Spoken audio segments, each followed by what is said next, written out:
a bold approach to engineering. At Bowling Green State University, our engineering degrees fuse the science of traditional engineering with technology and hands-on skills. This combination is what employers are looking for in the up-and-coming fields of robotics, advanced manufacturing, and systems engineering. It's why our graduates find jobs and why BGSU stands out. Don't just get a degree. Secure your future at BGSU.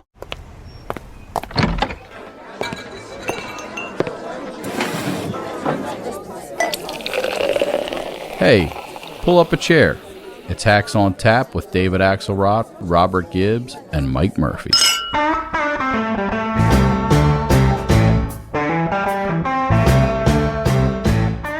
This is all about election interference. This is all Biden-run things, meaning Biden and his thugs, because I don't know if he knows he's alive. And it's a shame. It's a shame what's happening to our country. This is election interference. Murphy, he sounds a little worried.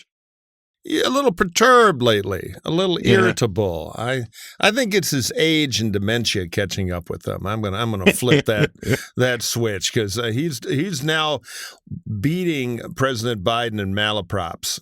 No doubt about it. But yeah, this court thing has him grumpy, even though he had an appeals victory, a relative victory. But he's going to trial. Yeah, going to trial. Yeah. And guess what? We have with us one of the great trial lawyers in America. And I know this because he told me himself. Bakari Sellers, my pal Bakari Sellers, former lieutenant governor candidate in South Carolina, former state rep, excellent commentator for CNN, and all-around troublemaker. Bakari Sellers, welcome. Welcome, Bakari. Thank you so much. I circled this on my calendar. I was looking forward to this. Is the highest honor I've received probably since yesterday. So Bakari, he's going to trial on April 15th. What impact, if any, will that have on this race? I don't know. This is going to be interesting. Does he do the Michael Jackson thing, come out of court, stand on top of a Suburban and like cheer for his fans when he's outside the courthouse? Does he do the thing he did during COVID, which is have a press conference every single day on the steps of the courthouse? He's going to be able to monopolize the news because everybody's going to cover this wall to wall. It actually is the weaker case in terms of just, I believe he committed a crime and will be found guilty, but it's not the case that is going to turn popular opinion or voters one way or another. I think those cases are the ones that are handling confidential documents in the insurrection case, both handled by Jack Smith. So I'm interested to see the showman Donald Trump starting April 15th and what type of show he puts on every single day. I don't think he'll climb on top of a Suburban because I don't think he can.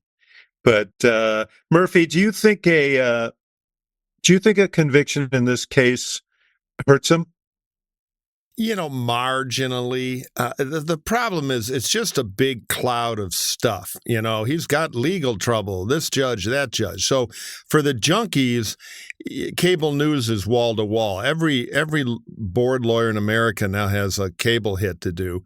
But I think we become so polarized that half the country thinks Trump should be in jail without a trial, and the other half thinks this thing is all rigged and it's a scam, and why isn't Hillary or Clinton or Hunter Biden in jail? So among general election voters that are movable, that increasingly small sliver of 6 states, yeah, it's a net negative. But do I think it's a huge hammer against him? No. I think, you've heard me before. We're in this Bizarroland situation where the Republicans nominated the one guy Biden can beat and the Democrats nominated the one guy Trump can beat. So yeah, I don't see Titanic movement here. I mean, it's going to matter around the edges, though. I mean, the new Morning Consult polls, swing state polls just came out, and it's the best poll that Biden's had ever in this race. Yeah. And he's within, what does it say? With the 1 he's tied in like Michigan and Wisconsin, which is an improvement. He has a 1 point lead in Wisconsin. He's tied with Trump in Pennsylvania and Michigan, and he's closer in Nevada within the margin of error. So I think to Murphy's point, like a conviction that around the edges, that may be enough. Well, this is a marginal race, and marginal things Right. make a difference. I had Chris Christie. I'm going to talk about this a little bit later because he may inject himself into this discussion, but his basic view was most of the people he talked to out there weren't really distinguishing between the cases, and like a conviction is a conviction, and a conviction would be bad for him with some group of voters, and as you guys say, in a marginal race, that could make a difference. But we know how Trump's going to play the deal. You heard a little of it in that bite at the top, and particularly in New York, and particularly with this DA, African-American DA, Manhattan jury. I love, by the way, that he always says Biden somehow is the hidden hand behind this. These Republicans say he can't organize a 2-car funeral, but somehow he's organized this massive web of prosecutions across all these jurisdictions. Of course he has, David. That's why he's neglecting the economy. The conspiracy is taking all his time. I want to go back to the poll for a minute because that poll's ricocheting around D.C., the Morning Consult. Yeah. And it is the first good news for President Biden since maybe the State of the Union reviews. What's interesting, and again, I think polls are overrated. It's early, all the usual disclaimers. The movement in the poll is not so much Biden up, but Trump down, which does fuel the idea that when legal trouble is all over television, it's not good for Trump. Now, the other problem is you got an incumbent in the mid-40s, never so good. They got to see that Biden number go up. But Trump has dropped. That Trump was the movement. So maybe, contrary to what I said before, maybe there is some traction in this marginal thing. But I agree with you to a certain extent about polls, particularly this far out. But polls actually, I don't think they matter in terms of they're reflective of the outcome this far out. But I do think they matter for two reasons. One, Biden has been bludgeoned with bad polls and building a narrative that this race is not something he can do. He can't win. So actually having good news is important. And two, polling is always good, as both of you all know more than anybody. Polling is good to raise money. And Trump going in the wrong direction is not going to help him where he's running a deficit, which is in campaign cash. And it's back to what we opened on, Trump losing his wig, so to speak, because Trump is more obsessive about these polls. And I agree with you. They're basically a noise meter of what happened in the media a week ago. But this stuff hits nobody harder psychologically than Donald J. Trump. So we're talking about a marginal race. And as you see in this poll, I mean, generally speaking, third parties don't help Biden. You make the point, Mike, that Trump is dropping a little in some of these, and I don't know. I wouldn't take any set of polls and any with one pollster as gospel, but it does show some movement relative to where they are before. But you've got this issue of Robert Kennedy Jr., who is polling 9 to 11 points, nationally, and he's a factor in these polls here. He's about to announce a running mate today. It's David Axelrod. Yeah, you finally gave the yes. Biden was on to you from the beginning. We had a long discussion. We couldn't come to terms as to whose name would come first. Well, I hear it was growing the mustache back. That was finally the breaking point. Yes, and so my wife vetoed the whole deal when she heard about the mustache thing. So he's naming Nicole Shanahan. And Nicole Shanahan, I mean, by all accounts, I think the Times reported this morning, but that's been the speculation for some time. Silicon Valley lawyer and filmmaker and mostly Sergey Brin's ex-wife of co-founder of Google. So as vice president, I thought she was related to Kyle Shanahan. Here I am. I was like, man, she that'd be helpful in California, but I'm not sure. Like Kyle? But what she does bring is a black belt in divorce law. But go ahead. And billions of dollars. A lot of cash, apparently. No kidding. So she paid for the Super Bowl ad and produced it. That RFK Jr. ran in the Super Bowl for $4 million. And this comes at a propitious time for him because he has to get on the ballot in 50 states. Comes at a what? What? It is a propitious time, counselor. Look it up. Oh, boy. Somebody has been playing Words with Friends again. Preparing young kids for the SAT This guy now. went to Morehouse. I can't believe they didn't teach him that. But it comes at an important time for him because he's got to get on the ballot in 50 states. And I think he's discovering that's easier said than done. Well, and so that cash could be really meaningful. Which will, by the way, won't get him on the ballot, but it'll help, and so it'll be marginally effective in some places. But a lot of it is just very hard to overcome if you're a third party crank. But yeah, what a cynical move. I mean, I'm gonna blow the whistle on this. Anyway, go find the richest useful idiot he can find to fund a quixotic campaign that serves no good purpose other than, I don't know, lead the war against vaccination science. So, why would somebody say yes to this? Yeah, exactly. That is a real good question. Her legal team should have vetted it because clearly they're a little sharper than she is. We should just to save Murphy from, as I often have to do, from the irate public, the woke stoppo out there. She has been very successful out there. She had a very successful startup when she was young. She's not an idiot. Fair enough, but yes, but one, the ad was idiotic because she produced it, she owns that, and being you think every ad is idiotic that you didn't produce. Well, half the time I'm right. That's the real tragedy. The second thing is being part of this scam from Robert F. Kennedy Jr. Shame on her. The stakes in this presidential election are really high. And it's either ego or cynicism. I'm just not going to applaud her. I think she's using her power for bad. It's a weird thing for anyone to say yes to this because there's no upside other than first of all, like, let's think about ego. No one's going to remember who was RFK Jr.'s presidential running mate in this race. No one will remember that. Unless they were Aaron Rodgers or Jesse Ventura, which were a couple of other names that were floated. And Scott Brown. There would be a useful idiot. It sets you up for failure because imagine whomever this young lady is on a stage with Kamala Harris and Tim Scott. I mean, regardless of what you think about either of them, they're going to be more well suited to discuss these issues than she will be. Yeah, well, we'll see if it gets to that. We'll see if it gets to that, where they're all on the same stage. Hey, Bakari, I'm so glad you're here because someone sent me a piece of. I've been watching these numbers and I've heard what you've said about them, about African American voters, and the elevated state of the elevated vote that Republicans and Trump are getting in polling, at least from African American voters. There was a piece, I think, in the Financial Times. A guy wrote a piece about this and went over polling over the last several cycles and what's going on right now. And then I got this piece. Someone sent me, very alarmed, a piece of social media that bounced around. It got millions and millions and millions of responses.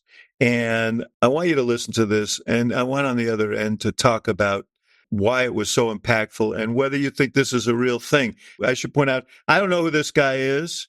I don't know if anybody knew who this guy was, but it got millions and millions and millions of follows on it. Couldn't pay me to vote for a Democrat. Local, state, federal elections, I don't care what it is. You couldn't pay me to vote for one. You know why? Because they know that we, and I mean people whose skin color look like mine, they know that we vote party over interest. So after we vote, what do? They don't need us for anything. That's what they do.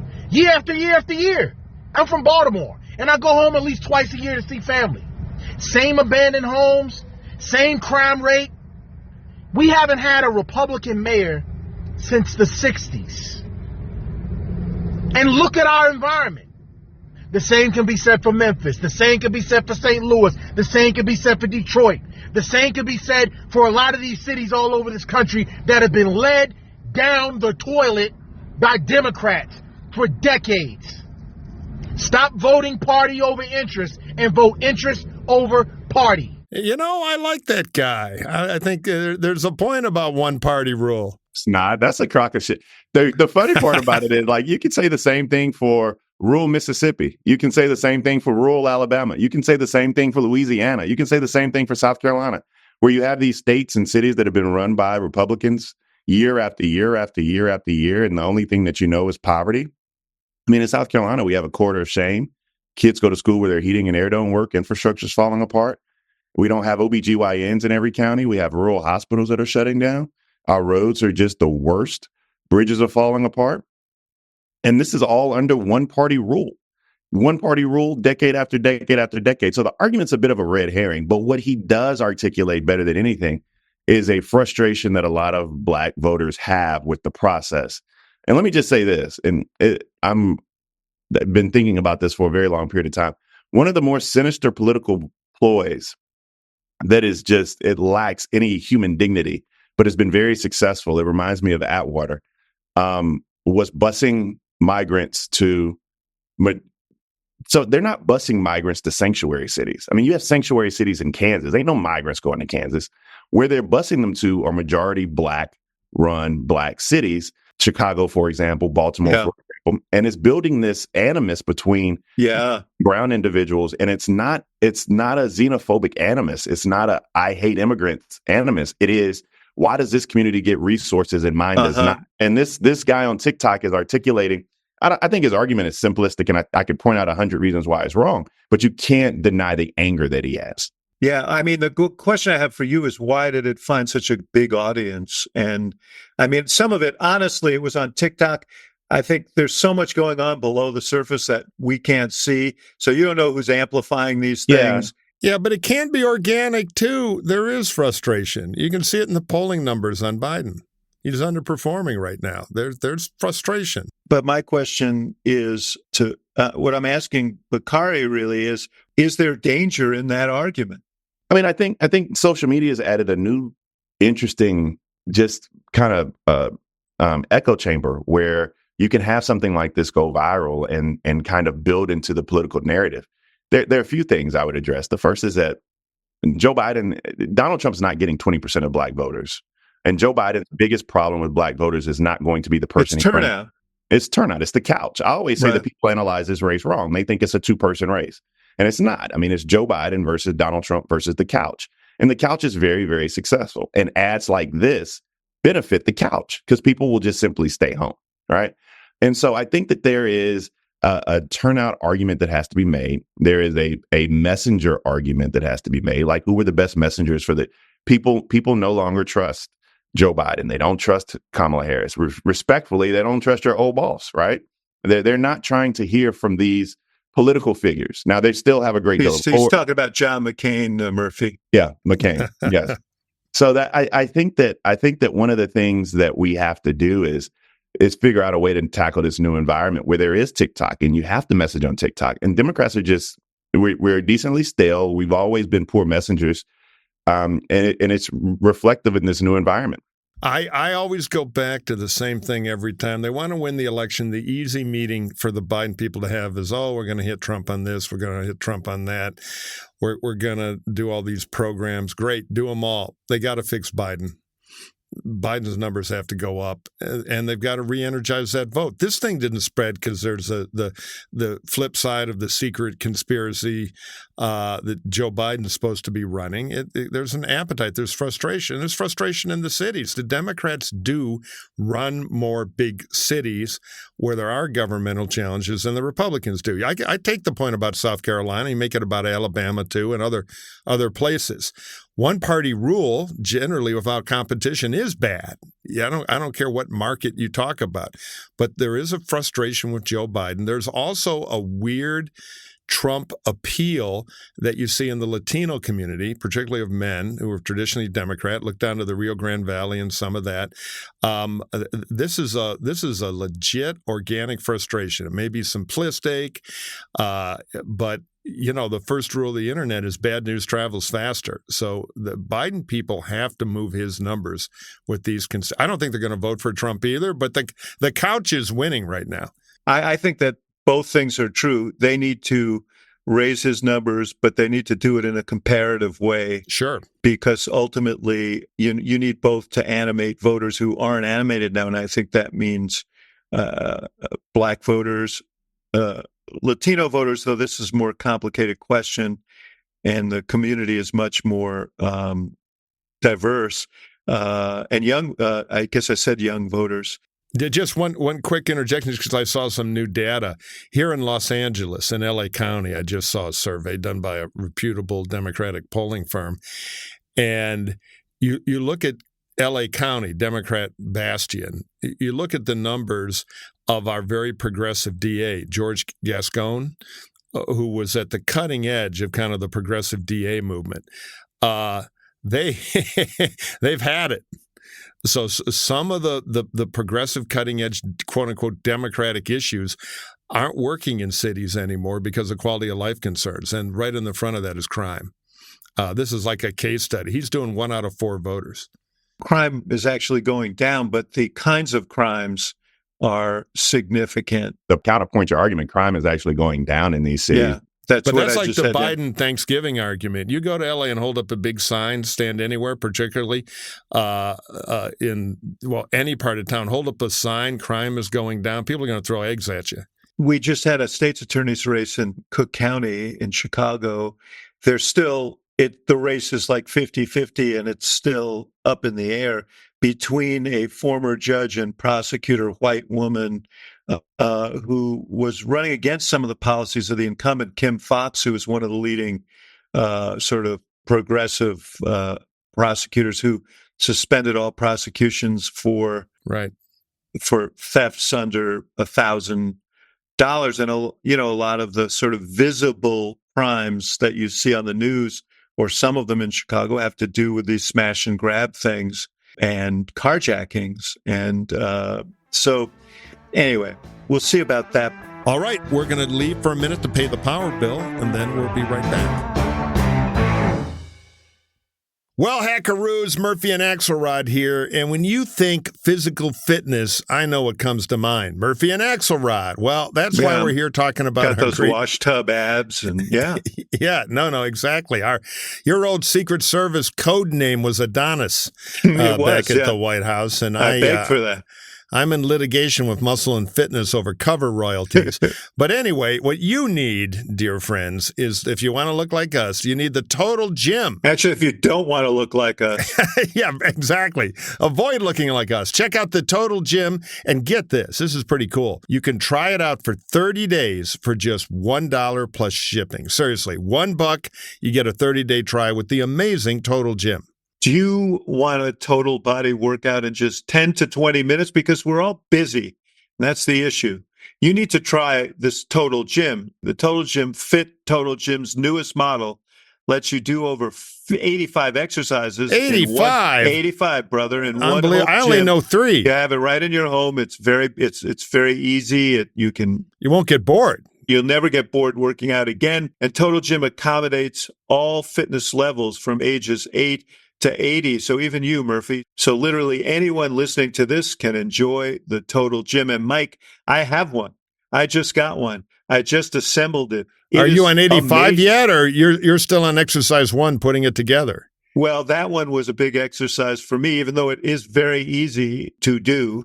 But figuring out all of those exercises and how to do them is where I'm at right now. But I'm excited about it because we are busy.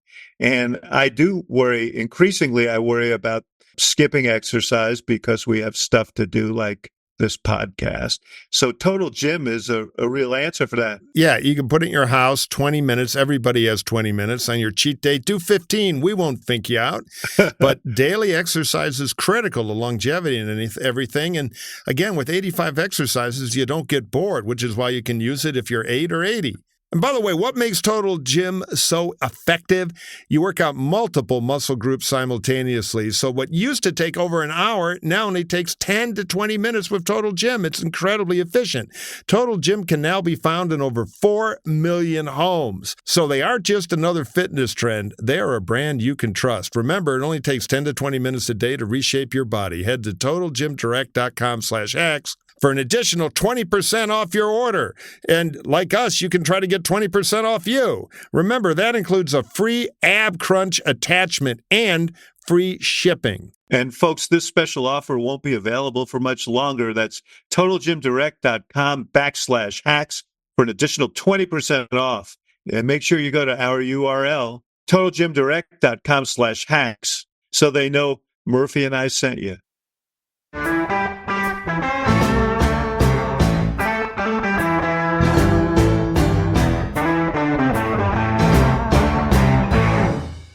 One of the issues that I think has been troubling for Biden,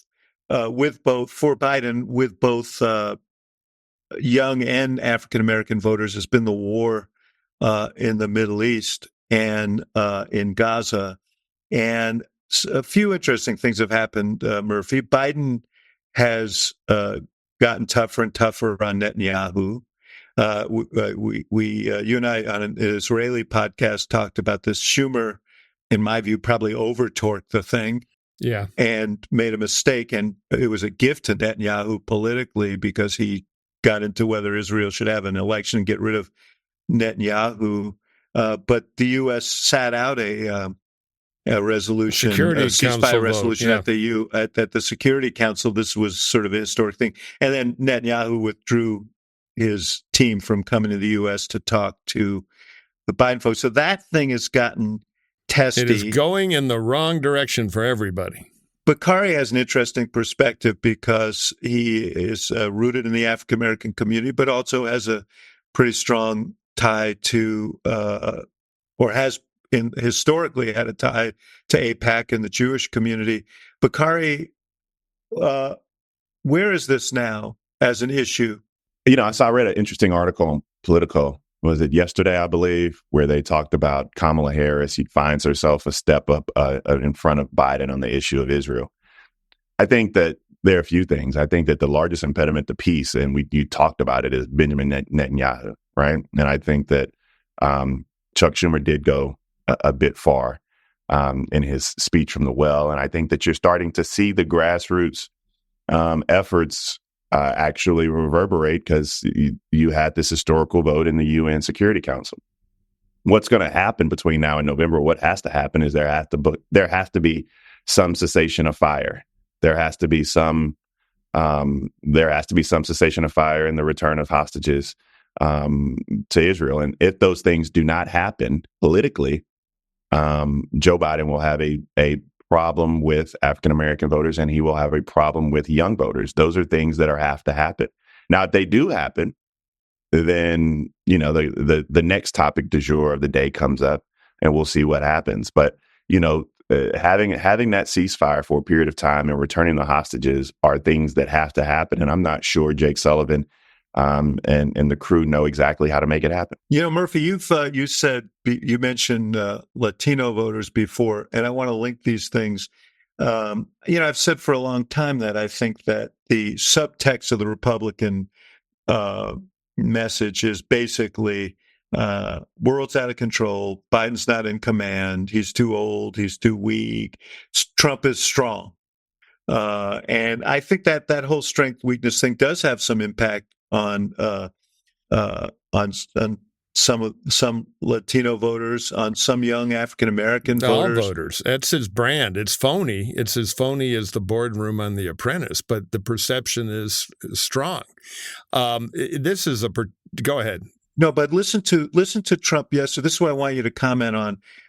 Trump did an interview with Israeli television, and I would make the argument to these young people and to African American voters and everyone who is disillusioned with Biden because of how he's handled this very difficult issue of Gaza. But I would argue, do you think that the Palestinians would be in better shape if Trump were president? That's the argument. That is the argument. Yeah, let me just say one. I was a huge supporter of the ceasefire they had before Hamas crossed the border to start murdering and raping people. Let's remember where we started here. And Hamas can get a ceasefire now if they release the hostages they're torturing in tunnels. So we have to keep an eye on the fundamentals. Now, it is going badly now for everybody. It's going badly for Biden because he is using young voters, because the gospel of identity and everything is, of course, the Palestinians are always right. I disagree, but hey, wait a second. Political... No, just a second. No, it's true. On campuses, I hear it all the time. They're the oppressed minority. Anti-Semitism and all is shocking, and it's dismaying to me. But it is. We have 30,000 dead people in Gaza. We have half the population facing starvation because you can't get relief in. We have bombs continuing to fall. It is not unreasonable that you'd say, let's talk about the fundamentals. That is fundamental too. I'm a Jew, Murphy. I care deeply about this. As you and I have talked about, my father's was a refugee from violence and anti-Semitic violence. I care a lot about this, but that doesn't mean that, there is no limit to what the Israelis should do. I'm not arguing there's no limit. I'm arguing on campuses there's been a problem for a long time. I worked against the BDS movement. It's not just a reaction to the humanitarian catastrophe. And I've been pretty loud about this. The Israelis need to declare victory. This is why I said it's bad for everybody. It's bad for Biden because he's got a political problem. So now he's publicly, and I'm sure more aggressively, privately, trying to push the Israelis hard.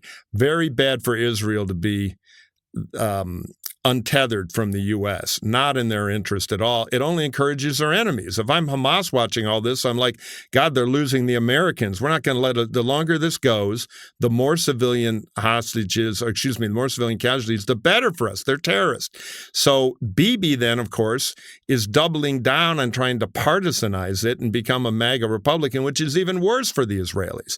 So that's why I say it's going wrong on every dimension. The smart move for the Israelis is to protect the alliance and declare victory now. So you know who agrees with you apparently as of yesterday, I guess, is Donald J. Trump.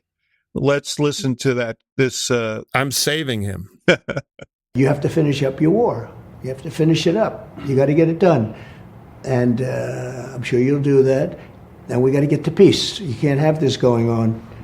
And I will say Israel has to be very careful because you're losing a lot of the world. You're losing a lot of support.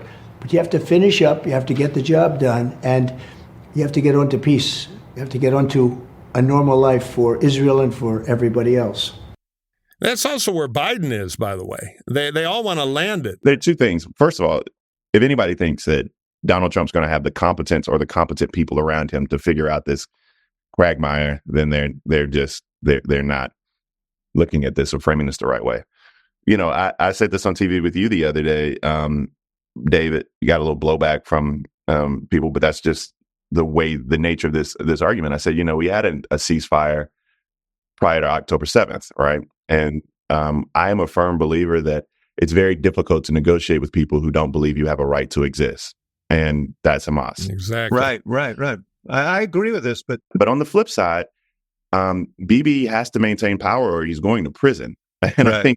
I think that he knows that. And he has done something for a very long period of time. Back during the beginning of my days with AIPAC, we used to say that Israel was an American value. It wasn't a blue or red thing. You have all the United States congressmen from both sides of the aisle come and show up.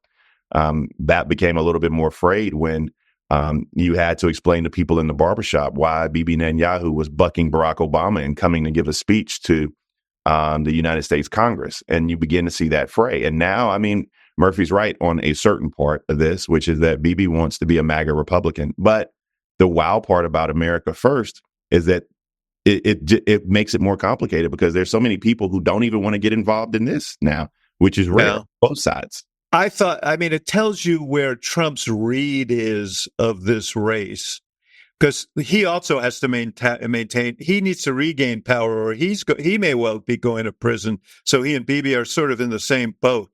And, I don't think Donald Trump sits around in his idle moments thinking about the geopolitics of the Middle East or about humanitarianism or any of that stuff. He thinks about Donald Trump. So Murphy, what do you make of him going on Israeli television and delivering that message? I think Trump can't resist working a wedge anywhere he sees one, just instinctively. And he knows that Biden's in the hot seat here. You know, who does he offend? The young voters that he needs, or the American Jewish community that he traditionally has gotten plenty of support from. So Trump is making trouble. That's what Trump does. But the guy with the hand on the throttle here is Netanyahu, who's cornered. I would just tell Bibi, you've got an American president in real political jeopardy, and you're becoming a problem for him. Is it in the Israeli interest to force the Americans to publicly start to lean against Israel when we are the reinsurance policy for Israel? This is terrible for Israel, what Bibi is doing. And Trump is happy to just be the bystander and watch Biden look weak. It plays into Trump's big tough guy brand. So it's all working for Trump. Another thing occurred to me, a more simplistic explanation, but generally the more simplistic explanations apply when you're talking about Trump. You know, he was pissed at Bibi because Bibi very quickly recognized Biden as the winner of the race and congratulated him. So, and according to all reports, he was he thought he had done all this for Bibi, and he was incensed by this. So I'm wondering if that isn't part of his motivation as well, because he's all about grudges and vengeance and retribution. Yeah, and personal grievance. I think that's totally true. Yeah, Kim in North Korea is the only leader he likes. And maybe Putin on a good day. I think he just kind of wants to be Putin. He admires him. Probably scared of him, too. These are people who big time understand grudges and retribution as well. So Totally. Maybe that's that. Every foreign leader that Trump admires or likes should be in a psych ward. Let me just say, they're not good people. Criminal psych ward, not a good one. When we start seeing Murphy's text messages leaked on X, we'll know why. That's why I stay off text. They've been trying to hack me for years. I was actually named an enemy of the Soviet Union. I'm very proud of that. The Soviet Union? How long ago was that? Yeah, a while back. Let's just say the fact that it is a true fact that when Chernenko died and they lowered the Kremlin flag to half-mast, I was standing in Red Square. I'll leave it at that. Not a friend of the Soviets. None of these names mean anything to a guy Bakari's age, but bad commies. Okay, let's take a break right here for a word from our sponsor, and we'll be right back. This podcast is sponsored by Naked Wines. David, I know in your wild days, often you drink wine and get naked. But now we've got a great advertiser here, Naked Wines. This is really cool. And you tried it out. Yeah, I did. And I really, really appreciated it because I walk into these wine stores and I look around and I have no idea. I know what I like, but I don't know how to get it.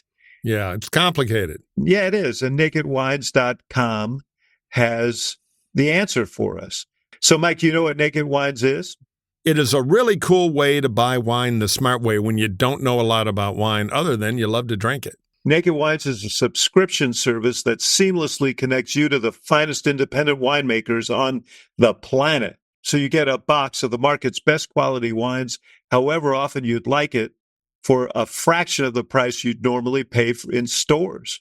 How do they do it? Well, it's a miracle of modern marketing, David. Naked Wines connects winemakers and wine drinkers directly. Talk about a match made in heaven. And by connecting them, they allow for vineyard to your door delivery at, get this, up to 60% off what you would pay in a store. By cutting out the traditional retail middlemen, all their costs and markups and trickery, winemakers can pass those savings on to you. Everybody wins because they don't skimp on quality. As a result, you get exclusive access to hundreds of top quality, award-winning wines at huge savings, making Naked Wines perfect for any type of wine drinker. And I got to tell you, Mike, and I've admitted it here, it doesn't surprise you, I like rosé. And I'm down in Arizona right now. It's warm. Rosé is great. But you fill your hot tub with it. I've heard the stories. There are a ton of them. I told this to the Naked Wine people, took their little test, and when the wine came, there were a couple of bottles of rosé in there. Just excellent. My wife had the same experience. She drinks white wines and got really, really tasty wines for very, very reasonable cost. So I'm a believer in this. Yeah, look, they're wine experts. They're going to get the selection right. My wife loves wine, so I'm signing up today, and we're going to get a box. We're going to take the quiz. I've heard you rave about this for weeks, so I'm pretty psyched about it, too. And you know me, I'm a cheapskate. I love a great value proposition, and Naked Wines really has one. And look, they are legit. They've been around for over 10 years, and they're connected, and they fund with sales over 90 independent winemakers. So big selection, high quality, everything you want in wines. And really perfect part about it is no commitments, no membership fees. You just, when you want some, you work with Naked Wines, you get it hassle-free. So head to nakedwines.com/hacks and click enter voucher in the top right when you get to the website, and just put hacks in for both the code and password to get 6 bottles of wine for just, Murphy, $39.99 for 6 bottles with shipping included. That's $100 off and less than $7 a bottle. That's incredible. So go to nakedwines.com/hacks and use the code and password, double duty here, hacks, and you get 6 bottles for just $39.99. That's nakedwines.com/hacks, code and password hacks for $100 off your first 6 bottles.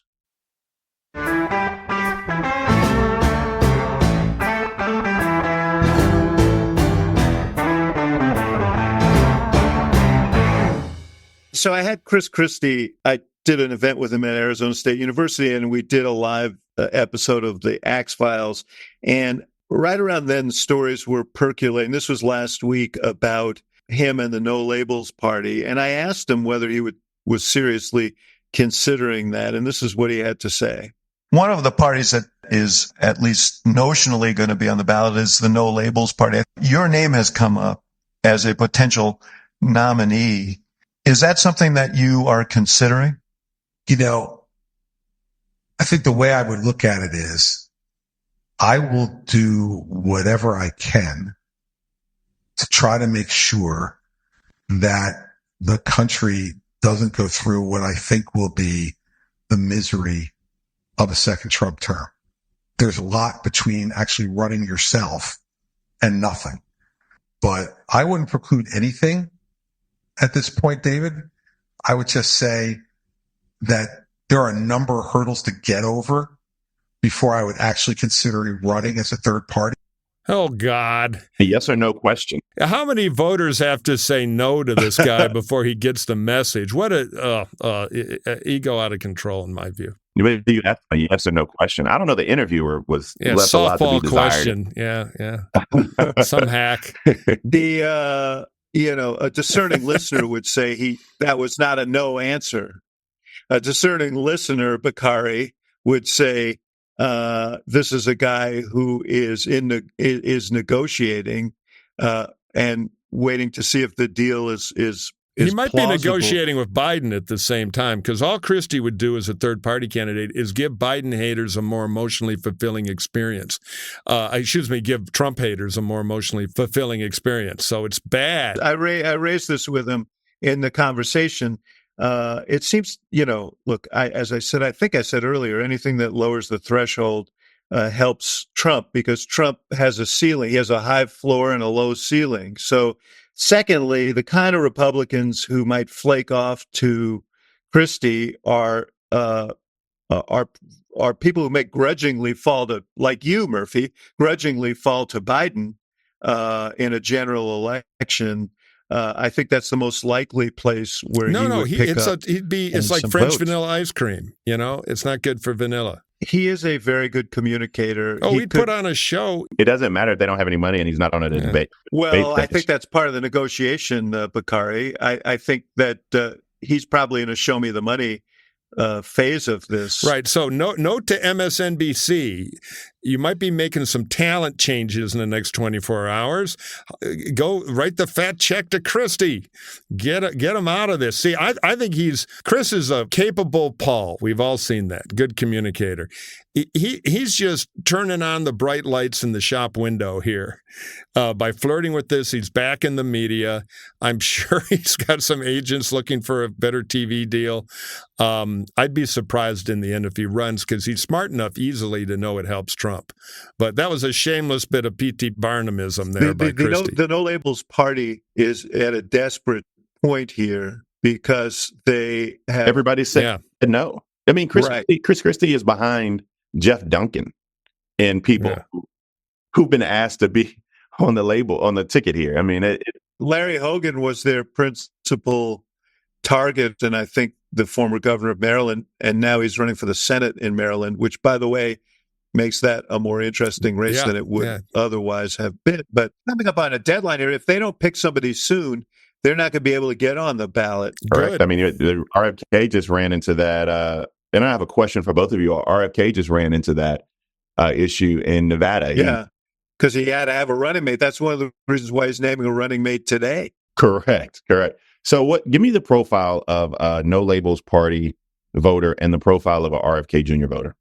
Well, the No Labels Party is completely undefined, but I think it was conceived of as a party for people who are chagrined by the choice, who are sort of center, moderate voters, center left and center right, who are unhappy with the choices of their party. And sophisticated. It's the John Anderson thing, kind of reborn from 1980, who was a liberal. I was born in 84. Okay, well, your parents were originally inspired to date by an Illinois congressman, John Anderson. Come sit on Uncle Mike's knee while he tells you a story. John Anderson, he was a Republican and thought Reagan was too extreme and Carter had to be replaced. So he was the thinking, kind of thoughtful wine and cheese candidate in 1980. A good guy, by the way.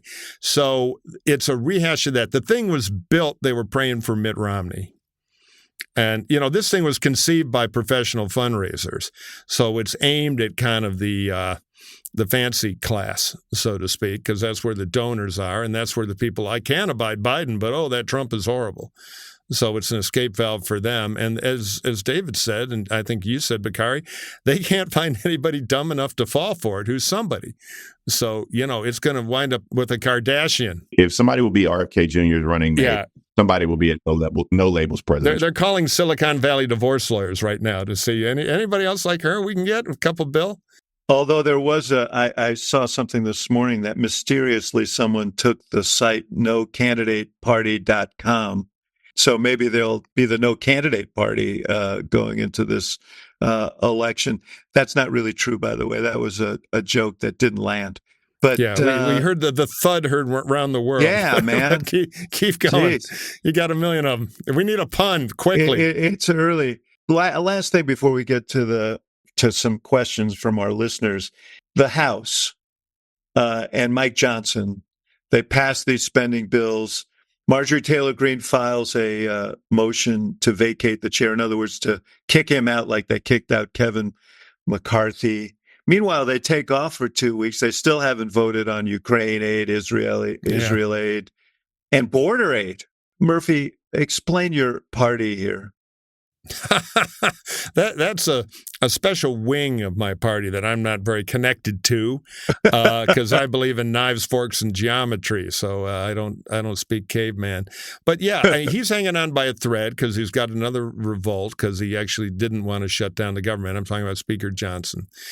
And what can I tell you? It's exactly what it appears to be. It's Lord of the Flies. Bakari, you could be a member of Congress someday if you could afford to give up your lucrative work. We got to talk to my wife about that. It's an interesting situation because if he's going to survive, they have a 1-vote majority right now. If he was to survive a motion to vacate, it would involve Democrats basically saving him probably. I think Democrats have realized that the chaos actually serves us better, though. Exactly. That's why they won't do it. I guess my question is, if the next thing he does is pass that package of aid, Yeah, it might break them because, we've got people, exceptional members like Mike Gallagher and Buck leaving early. They can hardly wait to get out of there because they just, Buck did a little meltdown interview where he explained it's been the worst time to be a member of Congress ever. So the thread they're hanging by is fraying. And, you can't run the House on a one-vote majority because everybody's speaker. I would not be surprised if he's toppled. If you're Hakeem Jeffries and you're the White House, is this an opportunity for them to pass this security package by making a deal to save Johnson? And it doesn't conflict, Bakari, with your chaos theory in the sense that it would create chaos within the Republican caucus. But it also would create a little window for governing here. I mean, it's kind of an interesting situation. I mean, what Congress have you been looking at for the past 4 years? I mean, a window for governing? I don't think that's... No, but they just passed that's good. It's a glib line, and I see what you're saying. They just passed a spending bill and avoided a government shutdown. It's two three-dimensional chess. The quote, the great Christopher Reeve to Gene Hackman in Superman, "I don't do deals, Luther. They don't want to be any part of this. Let the Republican circus continue."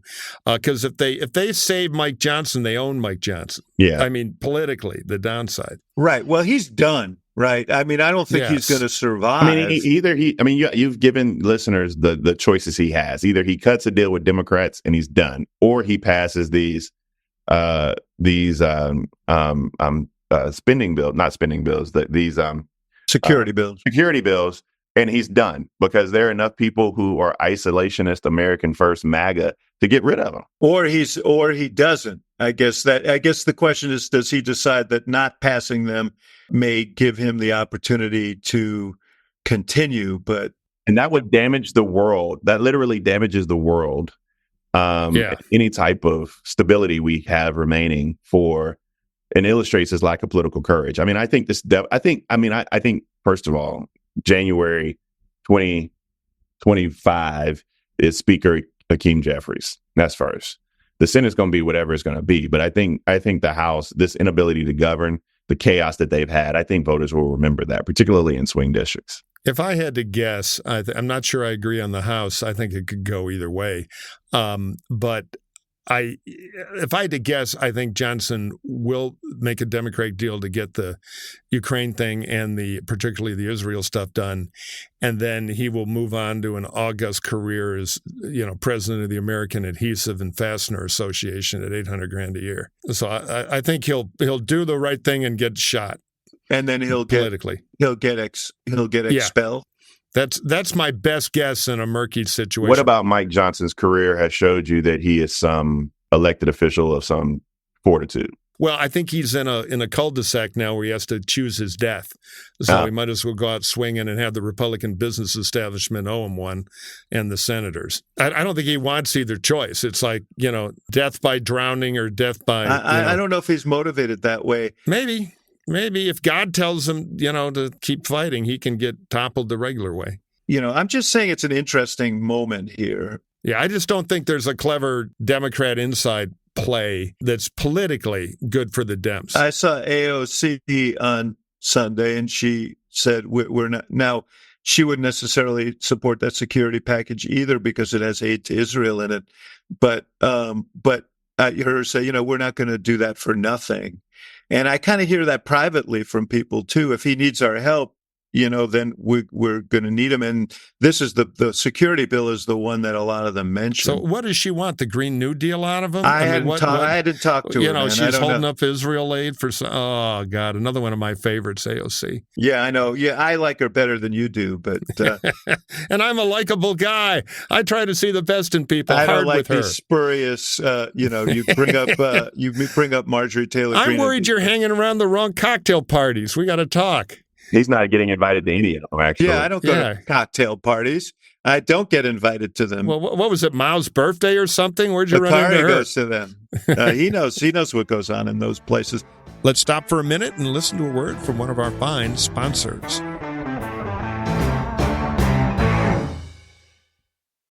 Hungry? Penn Station East Coast Subs has the hot grilled subs you crave, their famous fresh squeeze lemonade, and how could you not order those delicious fresh cut fries? Try favorites like the Philly cheesesteak, mouthwatering chicken teriyaki, hot Italian, and you can't forget our cold deli classic subs. Penn Station has you covered with party sub trays for your next big game or office party. It's all about good taste. Simply order online at penn-station.com or stop in a store near you. Penn Station East Coast Subs. Hiring for your small business? If you're not looking for professionals on LinkedIn, you're looking in the wrong place. That's like looking for your car keys in a fish tank. LinkedIn helps you hire professionals you can't find anywhere else, even those who aren't actively searching for a new job but might be open to the perfect role. In a given month, over 70% of LinkedIn users don't even visit other leading job sites. So start looking in the right place. With LinkedIn, you can hire professionals like a professional. Post your free job on linkedin.com/spoken today.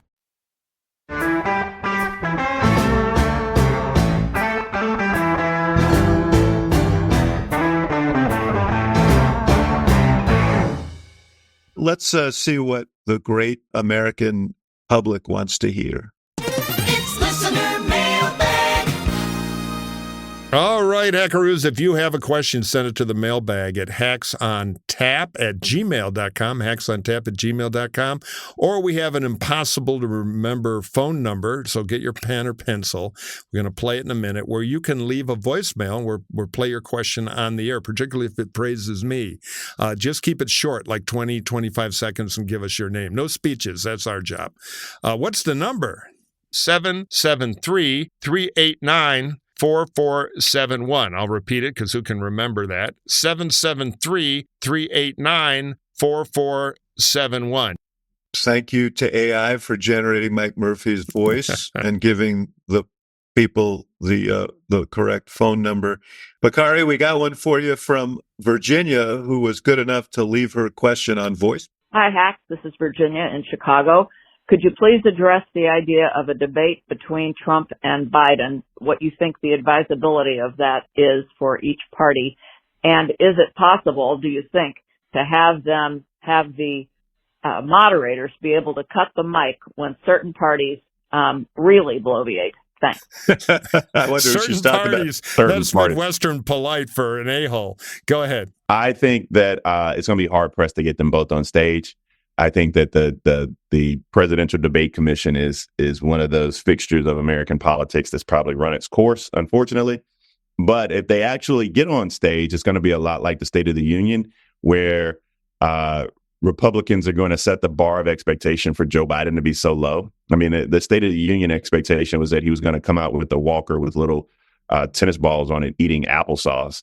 And if he's able to put sentences together, then he will be deemed to be the victor, which, of course, he's able to do extremely well. And Donald Trump is going to actually show that he's a lot older than people think or give him credit for. I remind people all the time when they call Joe Biden old, I'm like, he's just slightly older than Donald Trump. I don't think it'll happen, but if it does happen, the bar is going to be set so low. It'd be easy for Biden to cross. But all in all, it won't be a pleasant sight for American politics. So you think Biden wants the debate? I don't think he wants it, but I don't think he'll dodge it either. Because he said, Murphy, when he was asked recently, would he debate Trump? He said, it depends how he'll behave. It depends how he behaves. Well, if that's the standard, forget about it. No, they're both acting like they don't want debates, but on October 1st, somebody's losing. And whoever's losing wants to debate. That'll. It's going to be hard to debate around the trials and the conventions and all of these other things. It's going to be hard to find some time to do it. The trials give Biden such a great opening, ice-breaking joke, too, which is, Donald, you can relax. And this one, you're not under oath.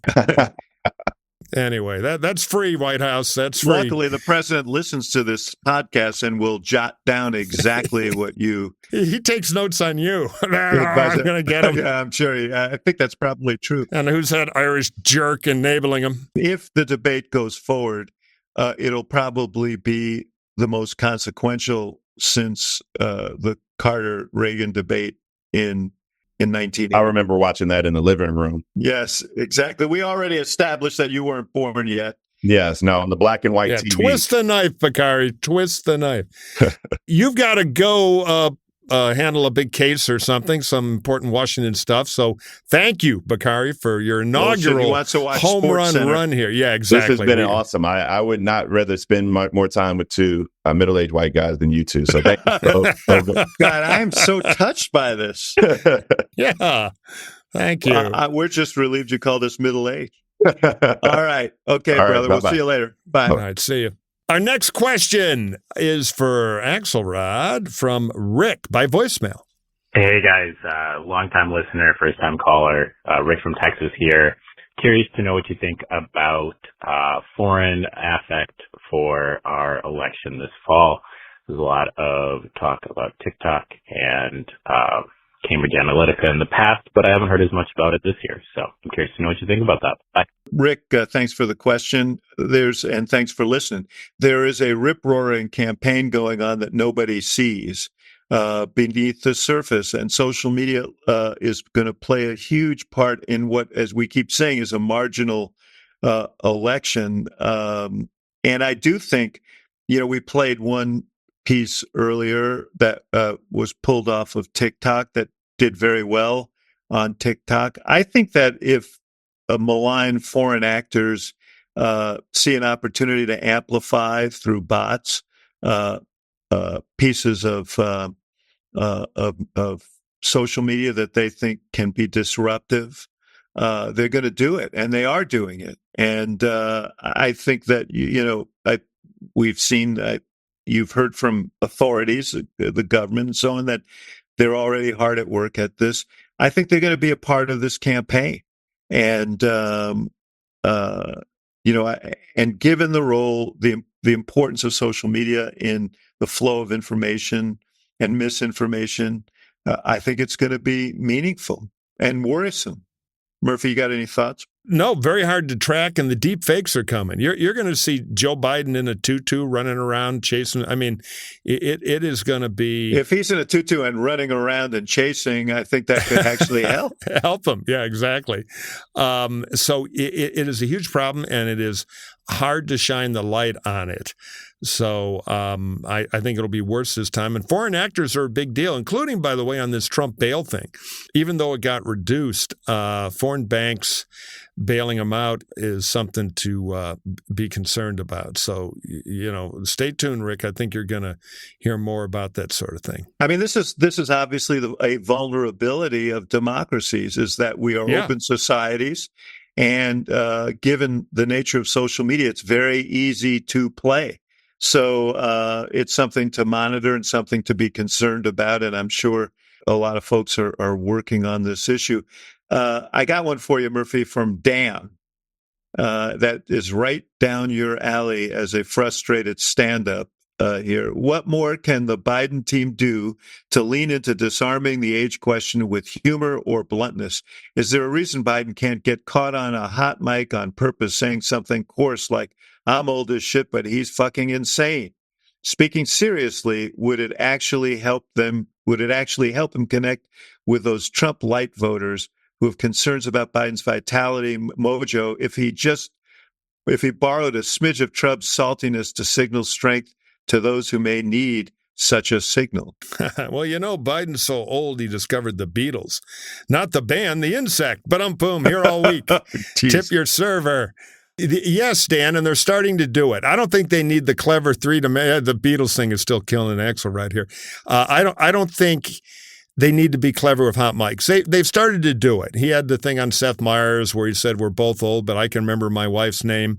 They are going to the idea that they're both old, but Trump's ideas are old. I think there's gold there. I think it ought to be more vernacular. He still thinks it's 1955. Take a look at what he thinks about a woman's right to choose, et cetera, et cetera, et cetera. So loose Biden joking about it takes some of the energy out of it, and I would do plenty of that. Because remember, one of the cardinal rules of Donald Trump is he really doesn't have any sense of humor about himself. He doesn't handle being ridiculed well. I said in the last campaign, I said in this, I want to see a bus tour of comedians following Trump around, mocking the hell out of him. It would be all over streaming and viral social media video, and Trump will not take it well. And in a contest between somebody who's in on the joke and somebody who doesn't get the joke, you want to be the cat who's in on the joke. So, yes, loosen up Biden, let him do his own thing, and you should make fun of the age thing. Just always pull Trump into it. I think it's magic vitamin for them, and I think they've experimented. They've had some success. I hope they learn from that and keep going. I couldn't agree with you more. And I sat about 10 feet away from Donald Trump. I was involved in helping on the White House Correspondents' Dinner presentation of President Obama in 2011. Joke, yeah. Right. And when he repaid Trump for his sponsorship of the birther movement with a little pointed humor. And I was about 10 feet away from Trump. And I can report to you that he was unamused. You can find it on Google. Trump just stares raw hatred. He's so insecure he can't take it. Yeah. So, your idea of a busload of comedians is fine. And I'm sure you'd be happy to drive the bus if... I know I'd be headlining, David. But anyway, keep going. Anyway, thank you for your questions. I hope you guys will continue to send them in, leave your voicemail at the aforementioned number and so on. So before we go, David, we just ought to say a word to all our friends in Baltimore. Yes. Tragedy of the cargo ship taking out the incredible Francis Scott Key Bridge. It's going to shut the port down. Those are jobs. There's some tragic loss of life in this. It is a sad day in the great city of Baltimore, and we feel for all our friends out there. I know the whole country does, and I hope the casualties are as low as possible. 100%. It's a shocking thing to wake up to, and our thoughts and our prayers are with the folks in Baltimore, and hopefully they will get past this and reconstruct that bridge better and stronger.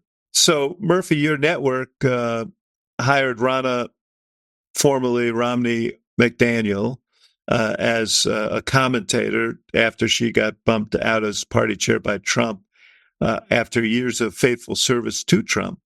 And this has created quite a row on the network. Yeah, they got a talent revolt, and I'm quickly checking my contract for the disparagement clause to see. Look, I've been critical of it. The problem is, in the age of Trump, how do you hire Republicans? Because if you're a Democrat, easy to slide into a cable job. It doesn't bother anybody.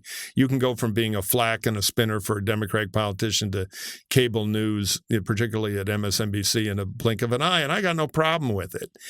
The problem, and I have no problem with Republicans going over, but the Trump Republicans who have made claims about things like September 6th and the election being illegitimate, even though there's a 180 one day into the job. I joked on Twitter that she's gone from Ronna Romney to Ronna Romney McDaniel to the new name is Ronna Brokaw, that's effective tomorrow. So I get the criticism because it's all part of legitimizing the Trump excesses. And people, I heard Hugh Hewitt on CNN arguing that, hey, she's, there's no difference, R&D. Well, with some of these folks, there is a difference. That's the problem. I get they represent a lot of voters, but they were in the complete untruth business, and there ought to be consequences for that. So above my pay grade over there to figure out what to do, but I think it's pretty clear people are uncomfortable mainstreaming and normalizing Trump behavior as a commentator of the right. There are plenty of conservatives. A flack for complete lies, I think that is a step too far in my view. I hope you have a pay grade after this podcast is aired. Oh, they can, look, no, I'm just kidding. It's fine. I'm a creature of the Russert era. I mean, I like Caesar a lot. I think there are a lot of good people there. They've been good to me, but you got to call them as you see them. Yeah. Well, good for you. I just wanted to mention a book that I'm reading. Well, I really encourage people to read this book. It's called The Lincoln Miracle by a historian and journalist named, I think it's pronounced Acorn, but I don't know. It's Achorn, Edward. And it's all about the 1860 convention, Republican convention in Chicago, where Abraham Lincoln engineered his forces engineered his nomination. He came in as a kind of third-tier candidate, William Seward, who was the senator from New York at that time, was the odds-on favorite to be the nominee, and Lincoln, through hook and crook, and I use both terms with apologies to Honest Abe, managed in a rough and tumble convention to come out as the nominee, and of course changed the course of history. But it's really, really a great book.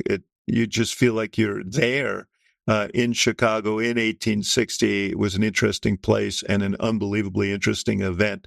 So I highly recommend it. I'm going to check it out. You know what the coolest part is? Those delegates from 1860 still voting in Chicago. Okay, you got it. And bada boom. Right. That'll be my opener on the Trump comedy tour. So the other one, I want to replug Sasha Eisenberg, our friend's book, The Lie Detectives, which gets to the question we had in the mailbag about all the deep fakes and kind of misinformation and how do you try to run a winning campaign in that crazy environment. It's really good, and I highly recommend it. All right, brother. We're going to have plenty to talk about. We'll see you next time. All right, pal. Talk to you soon.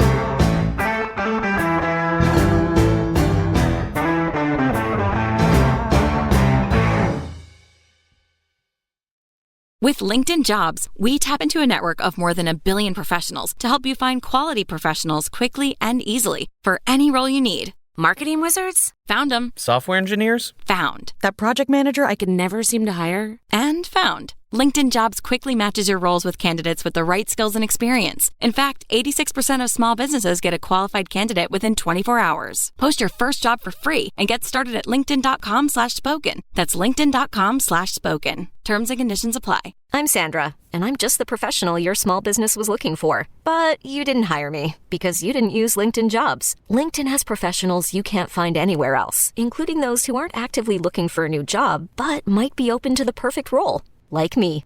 In a given month, over 70% of LinkedIn users don't visit other leading job sites. So if you're not looking on LinkedIn, you'll miss out on great candidates like Sandra. Start hiring professionals like a professional. Post your free job on linkedin.com/spoken today.